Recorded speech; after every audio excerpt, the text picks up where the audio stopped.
Since Russia invaded Ukraine in 2022, the United States has provided billions of dollars in military and humanitarian aid to the former Soviet Union republic. Mark Welp from Peoria recently completed his second humanitarian mission to Ukraine and joins us to talk about his work and, I'm sure, very memorable experiences. Thanks for coming in. Thank you, Mark. Appreciate it. So tell us how you got involved in this. This is your second trip. Right. How did this all come about? Yeah, I wish I could sit here and tell you like I had this moment where somebody reached out and grabbed me and said, hey, you need to go on this trip. But it was always kind of an ambition of mine to be able to participate in a humanitarian mission trip and could never quite find the right mix or combination of elements that I was looking for. And so finally I just decided, well, heck, I'm just going to go create the wheel on my own, which kind of naive, but that's how it kind of started. And through a network of friends, basically came across this organization based out of Omaha, Nebraska, of all places, that had already done several mission trips to Ukraine. And they said, yes, we're putting together one more. Would you like to participate? And so I, as a willing participant, I said, I'm willing to bring people and funding and resources. How do we get this thing started? Any special skills you have that you thought would be good for a trip like this, a mission like this? Yeah, no. No, I've got very good organizational skills. In fact, when I had mentioned to a friend of mine, I said, I want to put together this medical mission. And they just laughed because they said, you have no background in medicine. That's not your skill set. And I'm like, well, wait a minute. Let's pause for a moment because I know a lot of people in the medical field. And so I reached out to over 130 medical professionals that I knew, started from that, and eventually kind of narrowed down to the point that I found 4 who were willing to go. But then, of course, they knew friends who knew friends who knew friends. And on that first trip from last year, we had 18 people who went. Okay. Now, as far as where to go, there's obviously a lot of troubled spots around the world. Was Correct. Ukraine kind of, it's top of mind right now for people, so did that kind of factor into why you decided to go that route? Yeah, that's a good question. I don't know why it just jumped out as an area of need. Obviously, I think if everybody, if the only thing you know about Ukraine is what you see on the TV on the nightly basis, you see missiles and tanks and bombs, you're thinking like, you've got to be insane. Why would you go to Ukraine? But I think people have to understand that, that is occurring in the south and the eastern portion of the country. And there's a lot of the country that is not directly impacted by the war, but indirectly impacted by the war. And that's where the opportunity was. And we'll put up a map so people can kind of get some perspective. But how far away were you? What city were you in, and how far away were you from the actual fighting? Sure. We were in the city of Ternopil, not Chernobyl, but Ternopil. Ironically, it's a city about the size of Peoria. It's about 200,000 or so, although it's been filled by approximately 30, almost 40,000 refugees that have come into the city. But that's over in the northwestern part of the country. And by comparison to where Ternopil is versus the fighting, it's literally the distance between Chicago and Atlanta. So it's a long distance. That's not to say that they haven't experienced, bombs and missiles and things like that, but, it's not a primary or hardly even a secondary target. So for the most part, it's a very safe, relatively safe area of the country. So how much prep work goes into organizing something like this? Because you were over for 2 weeks, is that right? Right, 17 days. 17 days. So how long are you preparing for that 17-day journey? I think the good answer would be a lifetime, but it's probably about 8-10 months or so of planning to figure out like who's going to go, how do we put the logistics together, making sure that our contacts there are, can handle a team, and that we've got appropriate projects waiting for us when we get there. So probably 6 to 8 months or so. How was it? Did you work specifically with the heads of the country to do this, or did you work with other humanitarian groups? How did that work? Yeah, that's kind of a difficult question to answer. We weren't working with like the head of the country, so to speak, like key politicians or anything like that. What we worked with is people who were close to that region. So, mayors, humanitarian directors, people who had a good understanding of the area, had a good understanding of what the needs were in that particular area, and then link them back to some key people here that we had. Now, with that being said, that we made sure that the U.S. government knew that we were there, that if for some reason, worst case scenario, if something should happen, we had key contacts back here that we could lean on through the State Department that could help us out if there was going to be a problem. Good. And did you encounter any problems? No. Good. It went very, very uneventful. Glad to hear it. Now, I say that, however, because literally 1 week after we got back, the city of Ternopil was actually bombed. There were 3 missiles that hit that city. I think the closest was within about 3 miles of where we were staying. So it's a little unnerving knowing that, yes, we had a good, safe trip, uneventful in terms of, nothing serious. But at the same time, you have to remind yourself, this is a country at war and you are in a war zone. And what is it like being in a war zone, even though you're not, on a daily basis facing missiles and bombs, but like you said, they're too close. What's it like being on the ground there? Yeah, again, it's perspective, right? Ternopil is an Eastern European city, so it's a beautiful city. It's got beautiful churches and restaurants and cafes, and people go to work just like you and I do. Children are going to school and things like that. And so if you didn't know the background, you'd be a little bit like, really? I mean, are they really at war? But it doesn't take too long to kind of go past that first layer to see that, oh yeah, you can see the impacts of what's happening to the local people and the citizens and things like that. One of them, for example, is anytime we would go to an event or if we'd go to a restaurant or something like that, you look around at the demographics and you start realizing that it's a very, very high percentage of women, children, the number of men, especially men of military age, very low percentage. And it's just like, okay, I think I'm getting some clues here as far as what's going on. But, for us, being there as volunteers, as far as what's it like to be there, I mean, you have to at least be aware of the fact that this is going on. Mm-hmm. And, there are air raid sirens that are going off, sometimes 2-3 times a day. And it's like, okay, do we go? Are we going to a shelter? Are we staying? What's going on? And the best advice that they gave us, believe it or not, was follow what the Ukrainians do. If they run, we're running. If they're not doing anything, then we're not doing anything. And there's a alert system that kind of tells them exactly, where are the drones, where are they coming from, where are the missiles, where are they coming from? Is it in the eastern part of the country or is it somewhere close to us? If it's somewhere close to us, then yeah, we need to go. Mm-hmm. Tell us what some of the goals were for this trip. I know there was some medical things, some building events. Tell us what your goals were. Yeah, so having some experience, having been there before, we kind of had a better understanding as far as what the needs were. So we broke ourselves up into 3 teams. We had a construction team, we had a dental team, and we had a mental health team. Each of them, huge objectives, huge goals. The dental team obviously was there to take care of injured soldiers, women and widows and their children, which was a huge hit because the dental field is not a huge area in terms of medical care that they have. In fact, as one of the locals told us, they said, if you go to the dentist, you must be in dire shape because the job of the dentist was really just to pull your tooth. So for American dentists to be there was quite the luxury for them, and they really appreciated that. I bet. So Dental Hope, was that the name of the group that was working there? Yeah, there's another ministry there. It's called Dental Hope. Normally they work at or near the front line.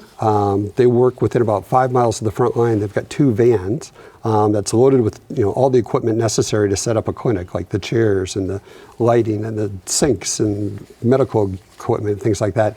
And they will go up to the front line within about 5 miles and be there stationed for a week. And they'll find an empty building or a church and set themselves up. And then soldiers can come off the line, get the appropriate dental care they need, and then go back.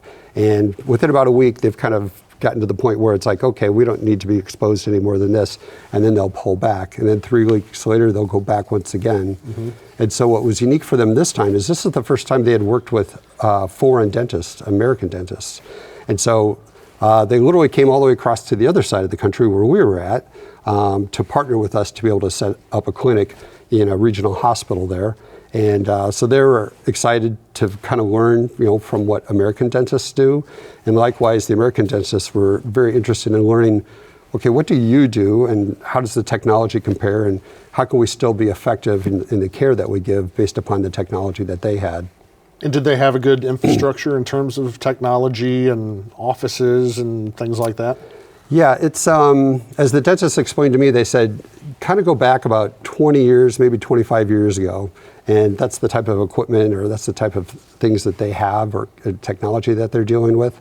And plus a lot of things are, they have to reuse a lot of stuff, so they have to use, equipment that maybe we might use once or twice. And it's like, well, they don't have that luxury, so you have to make do with what you have and make the most of it. Yeah, so the folks out over there probably aren't getting their twice yearly checkups. They're just going in for the bad stuff. Yeah, in general. Yeah. Tell us a little bit about some of the other humanitarian work you did in terms of building, fixing things. Yeah, so the second of the three teams was the construction team. There's a great partnership that they have. Again, it's with another ministry that's established over there. It's they call it a hospice center. It's not a hospice center the way we would think of it from the standpoint of they're not going to be imminently dying. It was actually set up by a couple who originally set this home up over in the eastern part of the country in the Donbass region, which is literally where the war was at. And because of the war, they had to be moved back, and they moved all the way back to Kyiv, the capital city. But again, they were being impacted by the war there. So they moved one more time, and they're about 80 miles outside the city that we were working in. They had purchased an old pig farm. And again, not a pig farm the way we would think of, but they took the farm building that became like a chapel, and the downstairs areas, the sties, became like a wood shop and a metalworking shop and the root cellar. And then the main residence became the housing for the indigent people who basically they were looking for housing and food. And they were rescuing people out of, off the streets, literally, where they didn't have any homes, they didn't have any family. They, it was just a place to take people and find them a safe environment to put them in. And so to answer your question, our job there was to continue to work on that residence to create, adequate living conditions for them, specifically, putting in radiators and doors and flooring and painting and ceilings and lighting and things like that, so that, again, they had a safe place to live. Sure. You talked about your third mission, which was mental health, and I'm sure in wartime, mental health is huge among everybody. Yeah, that's the 800-pound gorilla in Ukraine right now, because obviously you've got a country that's at war, and there's nobody there that isn't impacted by it. So, I mean, a lot of people think about, mental health treatment for soldiers, but, again, you have to think about, well, what about the wives? What about the widows? What about the children? What about the medical and professionals who have to deal with this? And so this was a huge issue, and you're kind of challenged as far as how much of an impact you can have. So our goal there was to teach. Again, we spent a lot of time counseling with soldiers who were injured and at the hospitals, but at the same time try to train other medical professionals, military chaplains, wives and widows, the concept of compassionate care and the concept of resilience, and how are you going to get through this? And it's not like in the next week or the next month, but this is going to be a generational issue for them, and going to be quite the challenge. Yeah, you mentioned kids. You've got some pictures here. We'll take a look at one. Some kids with some stuffed animals. What can you tell us about them? Yeah, this is again, you kind of put out the word that like, hey, this is what we're going to do, and here's who we're hoping to work with.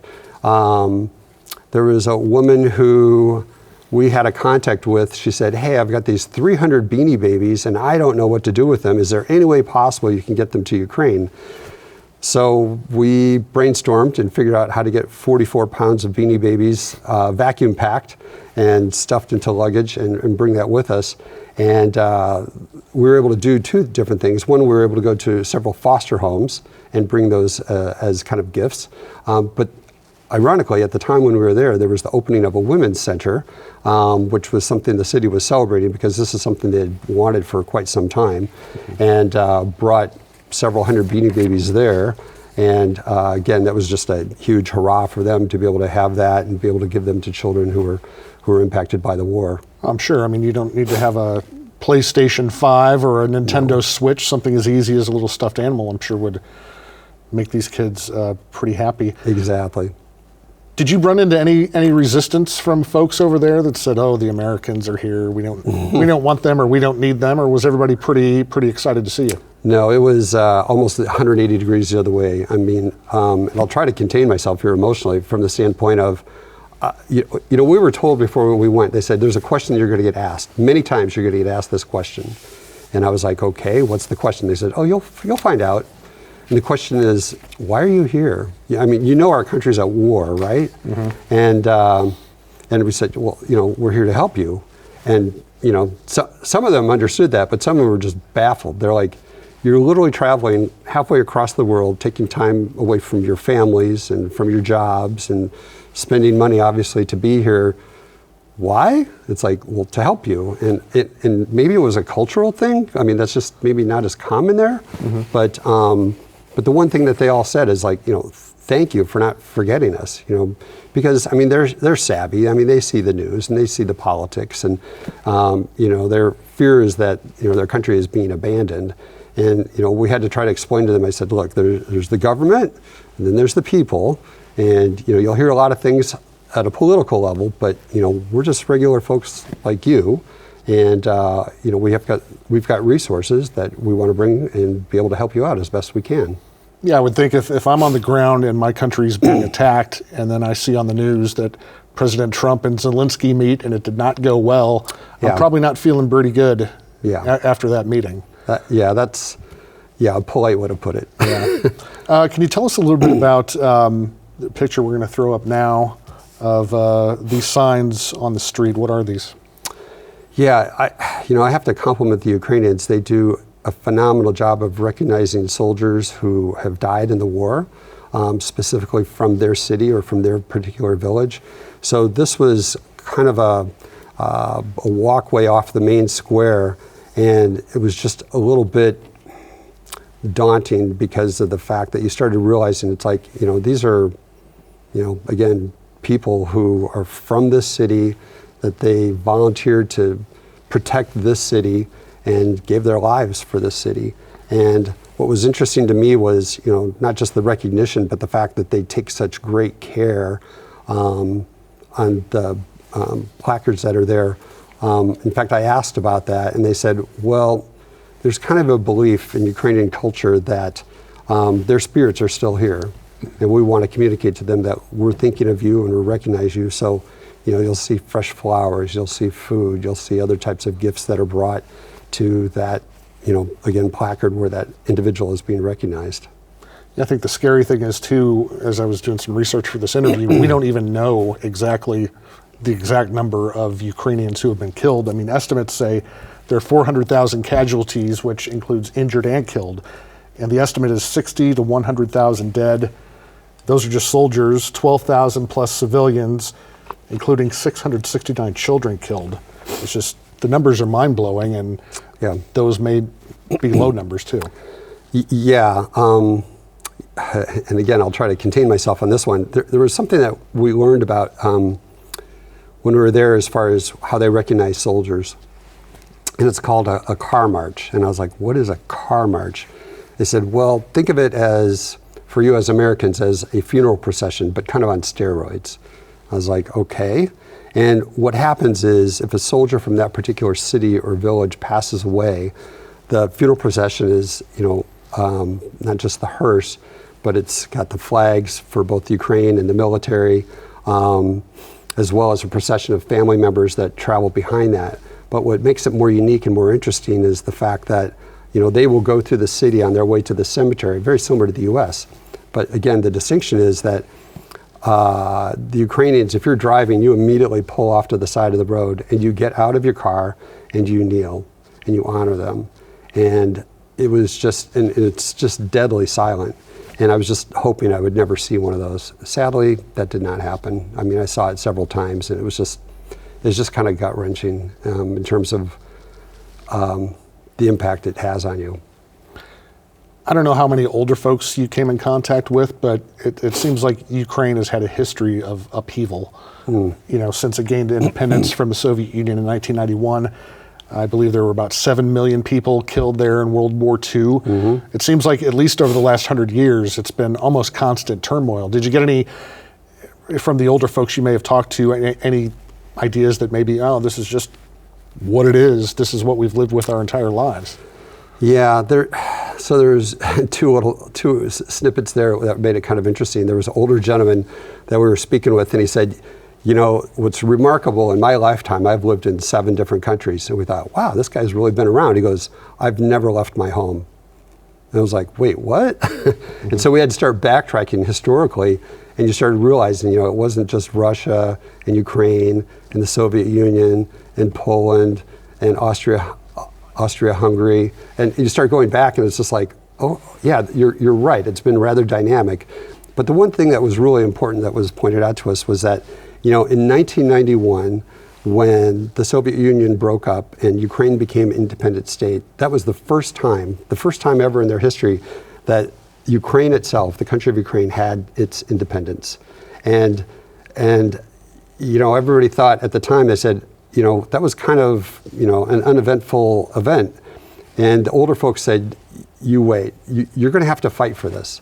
And they're like, no, I mean, the treaty's been signed and it's ours. It's like, no, Russia will not tolerate this. You will have to fight for your independence. Not sure if it's going to be a year, 5 years, 10 years, but there will be a war. And of course, the younger people are a little bit skeptical, but ironically, the older people, they know, they understand. Yeah. So you've done this twice now. What have you gotten out of this personally? Wow, that's a really good question. You know, a great perspective, obviously. It's when you come back to America and you see what we have and you see how blessed and how fortunate we are and how, you know, we're not living under the imminent threats of missiles and bombs and things like that on a daily basis, which, you know, for the Ukrainians is just, it's exhausting. You know, so a couple of people asked us, like, you know, how are they holding up? I said, well, they're strong and they're resilient, but they're exhausted. You know, 3.5 years of war. But, you know, so having perspective is probably the first thing. The second is the fact that in appreciation for who the Ukrainians are, very proud, very strong-willed, very tenacious.